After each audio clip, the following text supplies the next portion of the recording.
শান্তির দূত আর ঐক্যের সাধক হতে চাওয়া ডোনাল্ড ট্রাম্পের হুমকি এবং হস্তক্ষেপে দেশে দেশে তৈরি হয়েছে অস্থিরতা। বিভাজন দেখা দিয়েছে আঞ্চলিক ভূ রাজনীতিতে, যেটি সর্বশেষ উদাহরণ ভেনেজুয়েলা। সামরিক আগ্রাসনের হুমকির মুখে আছে ইরান, গ্রিনল্যান্ড, কলম্বিয়া, কিউবা ও মেক্সিকো। সবশেষ সর্বোচ্চ ৫০০% পর্যন্ত শুল্ক আরোপের পদক্ষেপ নেওয়া হয়েছে চীন ও ভারতের পণ্যে। দ্বিতীয়বারের মতো প্রেসিডেন্ট হওয়ার ১ বছরের মধ্যে ১১টি দেশে সামরিক অভিযানের হুমকি দিয়েছেন ডোনাল্ড ট্রাম্প। ৭টি দেশে তার নির্দেশে বোমা হামলা হয়েছে। কঠোর শুল্ক আরোপ করেছেন ৯০টিরও বেশি দেশে। অভিবাসন ঠেকাতে পূর্ণ ও আংশিক ভ্রমণ নিষেধাজ্ঞার আওতায় এনেছেন ৩৮ দেশের নাগরিকদের। একের পর এক হুমকি ও আন্তর্জাতিক আইন লঙ্ঘন করা নিয়ে প্রশ্ন উঠলেও বিশ্লেষকরা বলছেন, ভেনেজুয়েলার মাধ্যমে ট্রাম্প প্রশাসন দেখিয়ে দিয়েছে তারা আর এসব বিষয়ের পরোয়া করে না। ট্রাম্প নিজেও রাগঢাক না রেখে আন্তর্জাতিক আইনের তোয়াক্কা না করার ঘোষণা দিয়েছেন। তিনি বলেছেন, বিশ্বজুড়ে তার নেয়া আগ্রাসী নীতিগুলো নিয়ন্ত্রণে তার নিজস্ব নৈতিকতাই যথেষ্ট।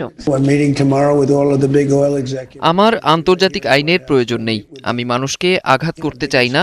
আন্তর্জাতিক আইন মেনে চলা উচিত কিনা বিষয়টি নির্ভর করে আন্তর্জাতিক আইনের সংজ্ঞা আপনি কিভাবে দিচ্ছেন তার উপর। ভেনেজুয়েলায় আগ্রাসনের পর দেশটির পরিচালনার কথা বলেছেন ট্রাম্প। দখলে নিতে চেয়েছেন তেল ভান্ডার। কৌশলগতভাবে অত্যন্ত গুরুত্বপূর্ণ গ্রিনল্যান্ডের ভূখণ্ড যুক্তরাষ্ট্র, ইউরোপ, চীন ও রাশিয়ার নৌ তৎপরতার এক গুরুত্বপূর্ণ সংযোগস্থল। ডোনাল্ড ট্রাম্প বিভিন্ন সময়ে জাতীয় নিরাপত্তার স্বার্থে এই ভূখণ্ডের নিয়ন্ত্রণ নিতে চেয়েছেন। ভেনেজুয়েলায় আগ্রাসনের পর তার সে দাবিও জোরালো হয়েছে। তাইওয়ানকে নিজেদের অঞ্চল বলে আগে থেকেই দাবি করে আসছে চীন, কিন্তু প্রযুক্তি খাতে সুবিধার স্বার্থে তাইপের সাথে দীর্ঘদিন ধরে সুসম্পর্ক বজায় রেখেছে যুক্তরাষ্ট্র। তাইওয়ান ঘিরে ট্রাম্প প্রশাসনের স্বার্থের কেন্দ্রবিন্দুতে আছে সেমিকন্ডাক্টর ও চিপ। ফলে অঞ্চলটিতে যুক্তরাষ্ট্রের দাপট ক্রমবর্ধমান হারে বাড়ছে। ট্রাম্প প্রশাসনের হস্তক্ষেপ থেকে বাদ যায়নি আফ্রিকাও।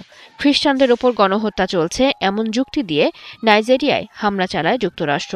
লক্ষ্যবস্তু ছিল উত্তর পশ্চিমাঞ্চলে ইসলামিক স্টেটের আস্তানা। গত মাসে ৩ সেনা নিহত হওয়ার প্রতিক্রিয়ায় হামলা চালানো হয় মধ্যপ্রাচ্যের দেশ সিরিয়াতেও।